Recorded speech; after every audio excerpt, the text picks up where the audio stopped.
پھر جو خدام جنت ہے، سرونٹس آف پیراڈائز جو ہیں، ان کا بھی انٹروڈکشن موجود ہے.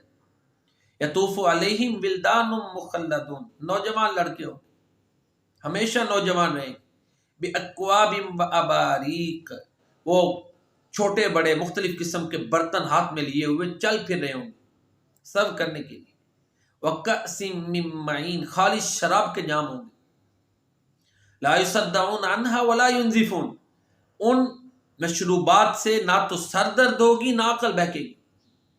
یطوف علیہم غلمان لہم کأنہم لؤلؤ مکنون، وہ جو جب نوجوان چکر لگا رہے ہوں گے، سرو کر رہے ہوں گے، چل پھر رہے ہوں گے، ان کے آگے پیچھے جنتیوں کی خدمات سر انجام دے رہے ہوں گے، ایسے لگے گا جیسے بکھرے ہوئے موتی ہیں.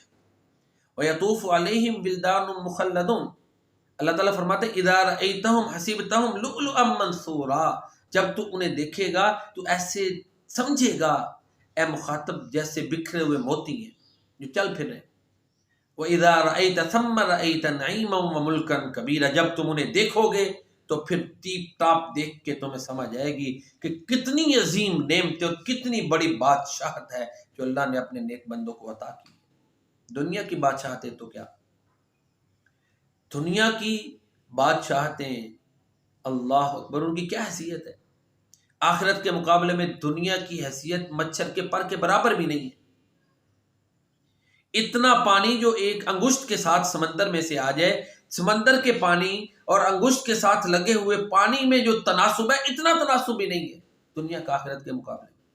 لیکن ہم بینکنت تم ہوئے، ہم ہوئے کہ میر ہوئے، سبھی اس کی زلفوں کے اسیر ہوئے. ہماری سوچ اس سے آگے جاتی نہیں، مادی دنیا تک، میٹیریلسٹک ورلڈ تک ہم محدود ہو گئے. سارے پلانز اسی کے لیے. یہ غلط ہے. ہاں اس کے لیے بھی بنائے، لیکن آخرت کو اس سے ترجیح دیں.